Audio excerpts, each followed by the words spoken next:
Good morning everyone. कैसे हैं आप सभी? उम्मीद करती हूँ मस्त होंगे, स्वस्थ होंगे।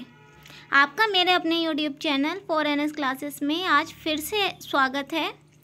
आज इस वीडियो में हम बात करेंगे विकारी और अविकारी शब्दों की। तो उससे पहले मैं आपको कुछ महत्वपूर्ण बिंदु बताऊंगी और फिर आपको अविकारी और विकारी शब्द इतने अच्छे से पढ़ाऊंगी कि आप एक बार पढ़ेंगे तो शायद फिर नहीं भूल पाएंगे। तो आइए स्टार्ट करते हैं अपनी वीडियो को। तो सबसे पहले मैं कुछ महत्वपूर्ण बिंदु की बात करूंगी। तो इन बिंदुओं को सबसे पहले हम देखेंगे। तो चलते हैं। फर्स्ट पॉइंट है वर्णों के सार्थक मेल को शब्द कहते हैं। जब हम शब्द पढ़ने जा रहे हैं तो सबसे पहले हम देखेंगे शब्द किसे कहते हैं। तो शब्द किसे कहते हैं? जो वर्णों का सार्थक मेल होता है। अब कै प्लस मैं प्लस ल कमल होता है। अब इसी तरह से मैं कहने लगूँ मैं प्लस ले प्लस कै, तो क्या बन जाएगा? मलक बन जाएगा। मलक का कोई अर्थ नहीं होता, तो ये मलक कोई शब्द नहीं है, लेकिन कमल का अर्थ होता है, तो कमल शब्द है। इस तरह से हम जानेंगे कि वर्णों का जो सार्थक मेल होता है, सार्थक का मतलब होता है अर्थ के साथ। तो वर्णों का वह मेल जिसके साथ अर्थ लगा हो, मतलब जिसका कोई अर्थ हो, उसे हम क्या कहते हैं? शब्द कहते हैं। अब नेक्स्ट पॉइंट की तरफ चलेंगे। नेक्स्ट पॉइंट हमें क्या बता रहा है कि प्रत्येक शब्द का कोई ना कोई अर्थ अवश्य होता है। अगर किसी शब्द का कोई अर्थ नहीं है तो वो शब्द ही नहीं होता। जिसका अर्थ होता है केवल वही शब्द कहलाता है। तो इसीलिए हम कहते हैं कि वर्णों का साथ जो सार्थक मेल होता है उसे हम शब्द कहते हैं। अब नेक्स्ट पॉइंट की तरफ देखेंगे। उत्पत्ति या स्रोत के आधार पर शब्दों के चार भेद हैं। उत्पत्ति या स्रोत के आधार पर शब्दों के चार भेद है कि तत्सम, एक तद्भव। मैंने बहुत ही अच्छी ट्रिक के साथ तत्सम और तद्भव आपको पढ़ाया है, आप मेरी वीडियो देख सकते हैं। फिर देखेंगे थर्ड नंबर का हो जाएगा देशज और फोर्थ नंबर का हो जाएगा विदेशी। विदेशी आप जान सकते हैं विदेशी भाषा से लिया गया, और देशज जो हमारी देसी भाषा से हिंदी भाषा में प्रयोग हो गए हैं, देश की ही जो भाषाएं होती हैं। तो ये चार टाइप के शब्द होते हैं उत्पत्ति के आधार पर। अब नेक्स्ट पॉइंट देखेंगे। सभी शब्दों के मैं प्रकार बताऊंगी किस आधार पर कितने शब्द होते हैं। तो रचना या बनावट के आधार पर शब्दों के तीन भेद होते हैं। रचना या बनावट, ये भी मैंने आपके लिए एक बहुत अच्छी सी वीडियो बना के रख रखी है। रूढ़, यौगिक, योग रूढ़, ये तीन होते हैं और तीनों की एक्सप्लेनेशन के साथ बहुत अच्छी ट्रिक के साथ वीडियो बनी रखी है, आप वो देख लेना। अब नेक्स्ट पॉइंट देखेंगे। अर्थ के आधार पर शब्दों के मुख्यतः दो भेद होते हैं, एक सार्थक, एक निरर्थक। सार्थक जिसका अर्थ होता है, निरर्थक जिसका अर्थ नहीं होता। जैसे रोटी, रोटी का अर्थ होता है रोटी वोटी, हम दो एक साथ यूज़ करते। पानी वानी, चाय वाय, तो चाय का अर्थ है चाय सार्थक, वाय निरर्थक। रोटी सार्थक, वोटी निरर्थक। अब नेक्स्ट पॉइंट की तरफ चलते हैं। नेक्स्ट पॉइंट क्या कहता है? प्रयोग के आधार पर शब्दों के दो भेद होते हैं, एक विकारी और एक अविकारी। तो हाँ, हम यही आज पढ़ने वाले हैं, विकारी और अविकारी शब्द। ये किस आधार पर होते हैं? ये प्रयोग के आधार पर होते हैं। तो आइए शुरू करते हैं अपनी वीडियो को। अब देखते हैं प्रयोग के आधार पर शब्दों के दो भेद होते हैं, एक हो जाएगा आपका विकारी और दूसरा हो जाएगा अविकारी। सबसे पहले हम विकारी शब्द पढ़ेंगे। तो विकारी शब्द की मैं आपको सबसे पहले डेफिनेशन ही बताऊंगी। विकारी शब्द जो शब्द वाक्य में प्रयोग किए जाने पर लिंग, वचन, कारक, काल के प्रभाव से अपना रूप बदल देते हैं, उन्हें हम विकारी शब्द कहते हैं। किस आधार पर? देखो, लिंग या तो लिंग के आधार पर बदले, या वचन के आधार पर, या कारक के आधार पर, या काल के आधार पर। ऐसे शब्द जिन्हें हम एक से दूसरे सेंटेंस में, दूसरे वाक्य में जब हम क्या करते हैं, प्रयोग करते हैं, और प्रयोग करते हुए उनका अगर हमने लिंग चेंज कर दिया, या वचन चेंज कर दिया, या काल चेंज कर दिया, तो अगर उनमें किसी भी तरह का कोई भी परिवर्तन आ जाए तो वो क्या कहलाएंगे? विकारी शब्द। विकार उत्पन्न होना, विकार मतलब चेंजेस आना, कुछ भी परिवर्तन आना, तो हम उन शब्दों को क्या कह देंगे? विकारी शब्द। आइए अब हम देखते हैं इसकी बहुत जैसे कि मैं आपसे सबसे पहले ये देखेंगे, ये वाला पॉइंट देखो।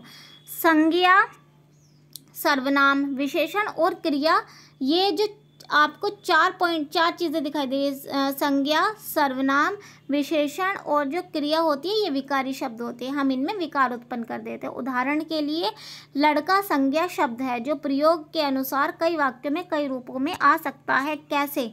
आप देखेंगे, आप ये देखिए लड़का, सॉरी एक सेकेंड, लड़का।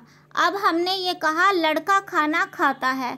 अब हम इसका जो है वचन चेंज करते, लड़का का जो करते बहुवचन बनाते हैं, तो हम कहेंगे इसे लड़के खाना खाते हैं। तो हमने क्या किया, लड़का का लड़के बना दिया। किस आधार पर बनाया, हमने इसका वचन चेंज किया, तो इसमें कोई ना कोई परिवर्तन आ गया। तो ये कौन सा शब्द हुआ, ये विकारी शब्द हुआ।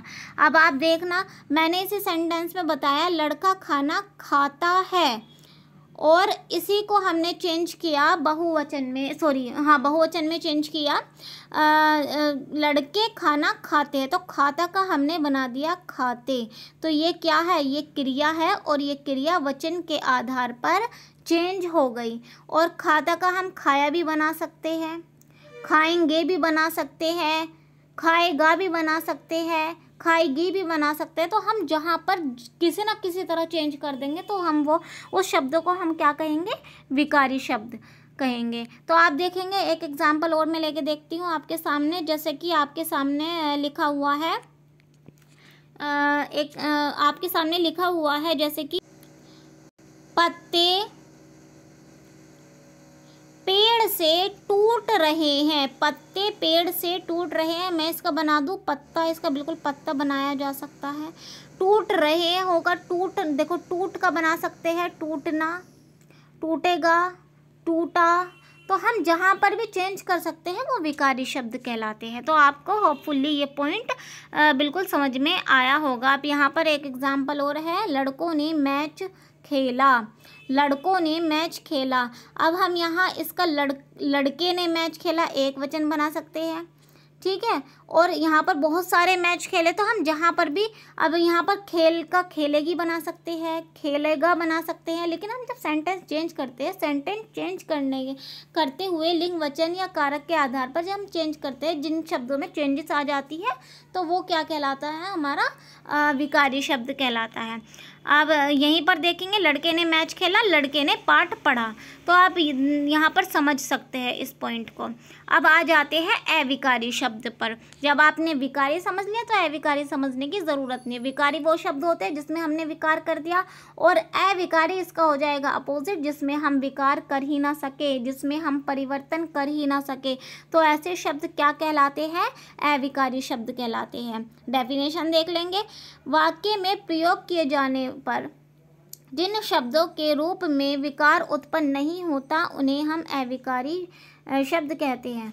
अब इसका ट्रिक ये है कि आप कोई भी शब्द है उसे कई तरह के वाक्य में क्या करेंगे, प्रयोग करेंगे। जब आप कई तरह के वाक्य में प्रयोग करेंगे, तो उसमें क्या होगा, अगर कोई शब्द चेंज हो गया तो उसे हम क्या कहेंगे, विकारी, और अगर वो चेंज नहीं हुआ तो वो अविकारी। तो बस आपको क्या करना है, वाक्य में प्रयोग करके देखना है। आगे चलते हैं।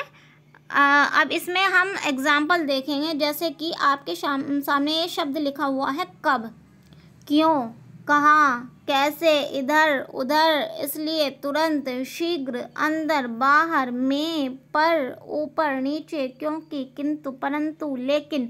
देखो कितने सारे ऐसे शब्द हैं जिसमें हम चेंज नहीं कर सकते। अगर आप चेंज कर सकते हैं तो कब का कबू बना के दिखाओ, कबू बना के दिखाओ। चेंज कर ही नहीं सकते, क्यों का कुछ और बना के दिखाओ, क्योंकि कहेंगे आप, लेकिन क्योंकि अलग शब्द है, क्यों अलग शब्द है, क्योंकि अलग शब्द है। क्यों से हम क्वेश्चन पूछते हैं और क्योंकि से हम उत्तर देते हैं। तो आप ये मत कहना कि क्यों का हमने क्योंकि बना दिया। तो क्यों एक अविकारी है। कहाँ का कहों बना सकते हैं, कहीं बना सकते हो, नहीं, कहीं अलग है, कहाँ अलग है। अब वही वाला आ जाएगा उत्तर और प्रश्न वाला। कैसे का कैसे का इधर उधर, आप ये देखिए, इधर, इधरी, उधरी, कुछ भी चेंज नहीं कर सकते इन शब्दों में। तो ये शब्द क्या कहलाते हैं, आपके अविकारी शब्द कहला सकते हैं। मैंने आपको एक बिल्कुल ही व्यवहारिक भाषा में पढ़ाया है, किताब से बिल्कुल हट के पढ़ाया है। तो ऐसे शब्द जिनमें हम परिवर्तन कर सके वो क्या कहलाएंगे, विकारी शब्द, और जिनमें हम परिवर्तन न कर सके वो क्या कहलाएंगे, अविकारी शब्द। तो आपको होपफुली ये टॉपिक समझ आया होगा। अगर आपको किसी भी टॉपिक से रिलेटेड कोई भी वीडियो बनवानी है तो आप मुझे कमेंट करके बता सकते हैं। एक पॉइंट और समझ लेंगे क्रिया विशेषण, संबंध बोधक, समुच्चय बोधक, विस्मादि बोधक आदि शब्द जो होते हैं वो अविकारी कहलाते हैं। क्रिया विशेषण में जैसे धीरे धीरे, तेज तेज क्रिया की विशेषता बताने वाले शब्द क्रिया विशेषण कहलाते हैं। संबंध बोधक जैसे कि के साथ, के लिए। समुच्चय बोधक, समुच्चय बोधक मतलब दो शब्दों को आपस में जोड़ने वाले, तथा, एवं, और। विस्मादि बोधक हे, अरे, हाय, ये सब विस्मादि बोधक हो जाएंगे। तो ये सब शब्द क्या कहलाएंगे? अविकारी शब्द कहलाएंगे। अगर आपको वीडियो पसंद आई हो तो आप मेरी वीडियो लाइक कर सकते हैं, और अगर आपने मेरे चैनल को अभी तक सब्सक्राइब नहीं किया है तो सब्सक्राइब करना बिल्कुल ना भूलें। होपफुली आपको वीडियो पसंद आई होगी, शेयर करना भी बिल्कुल ना भूलें। Thanks for watching and have a good day.